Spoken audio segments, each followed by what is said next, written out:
no long introductions. I'm going to answer all the questions you might encounter when speedrunning Minecraft. Which version to choose, how to train, what's important to know, what you can install and whatnot.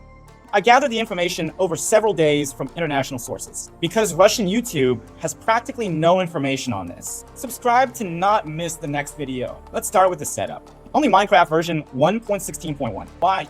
Because 1.16.1 is your bro.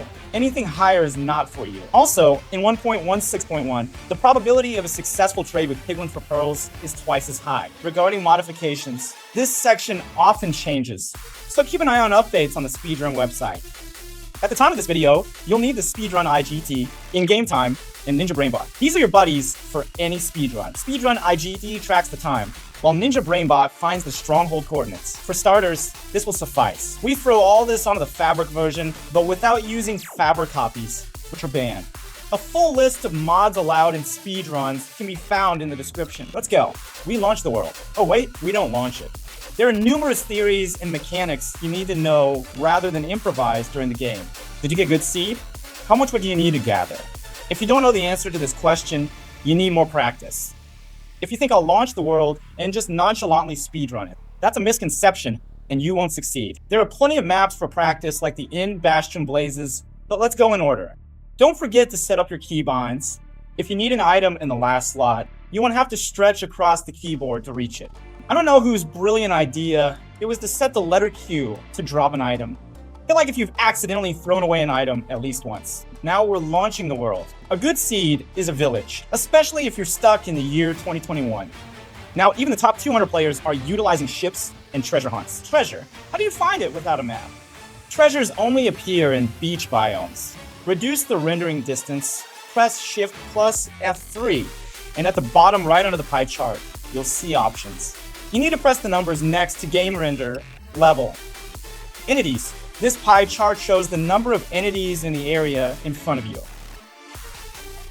Smoothly turning the screen, watch for the orange triangle to increase. As soon as it starts to grow, a treasure has spawned in your rendering zone. Since you were turning, it appeared on the edge of your screen, meaning it's to your side. Once you reach the necessary chunk, pay attention to this line. It shows your coordinates within the chunk. The treasure can spawn at the 9s and the X and Y coordinates. And there's the treasure. It's best to use F5 for a quicker scan around. Inside, there might be dynamite, gold, or iron. All this allows you to gather wood much faster by simply blowing it up. So the answer to how much wood to gather is often 0.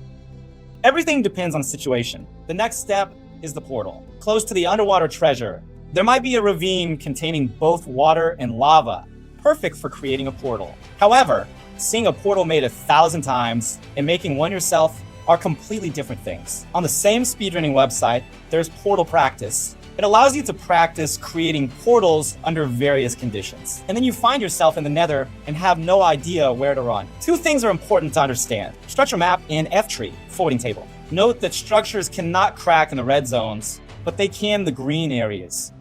Ideally, you should memorize this map. Inside the green squares, only one structure can appear. A fortress can be identified by the spawn blocks of blazes. Set the render distance to 2. Open debug pie chart. Enter tick level entity block entity. Start increasing the render distance using F3 debug screen and F until a mob spawner appears. For me, it appeared at 10. I closed the F3 debug screen, set the distance to 2, and open the debug pie chart to reset it. Then I increased the render distance to 9, which is 1 less than it should be. And exit the chunk in each direction. We check one direction. No luck. I go back and check another direction. Again, the mob spawner didn't appear. Checking the third direction indicates the spawner is on that side. We head there, and voila, we nailed it. To get a good time, you need to loot a Bastion. They can also be located using F3 debug screen with this line. The first number indicates how many entities are in front of you, meaning on your screen. The second number shows the total entities. Similarly, by looking around like when searching for treasure, you may notice that at some point the number of entities on your screen increases. That means you're near the Bastion. To find out how far away it is, you can adjust the render distance. Bastions, unlike Nether fortresses, do not spawn in basalt deltas. There are 4 types of bastions, and you'll need to memorize them. Bridge, housing units, hoglin stables, treasure room. Guess where you can find a practice map of all the bastions? Right under the like and subscribe buttons, which you should urgently press so I can post more breakdowns, which you could request in the comments. We loot the Bastion, acquire Eye of Ender, Obsidian, and ideally a Potion of Fire Resistance for more effective combat against blazes. We loot the Fortress, acquire Blaze Rods. I'm not sure if I need to say that there's also a training map for killing blazes, but just in case, it's all in the same place. We build a portal back. Finding a stronghold isn't too difficult. We know that the nearest fortresses are located at coordinates 1282 to 816. With the Ninja Brain bot, we can simply throw 2 Eyes of Ender and input those values into the program, which will then show us the coordinates of the stronghold. By the way, there are tutorials on YouTube on how to use this program. I think you've seen how this works 1,000 times before. Once you've found a stronghold, you'll need to locate the portal.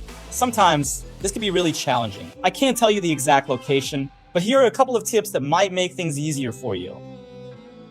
Firstly, in the settings under sounds and music, you can enable subtitles. These will help you locate where lava bubbles and where silverfish are. This could assist you both in the stronghold and throughout the entire speedrun. The second tip is a spiral staircase leading to nowhere. This is the heart of the stronghold, its beginning. The portal is located nearby, so if you have strayed far from it for a long time, that's not good. Also, be aware that some runes in the portal may be inaccessible from within the stronghold. That is, the generation may have replaced the doorways with regular walls. This happens, it even happened to me in a normal world. So check these 4 places as rooms may be located there.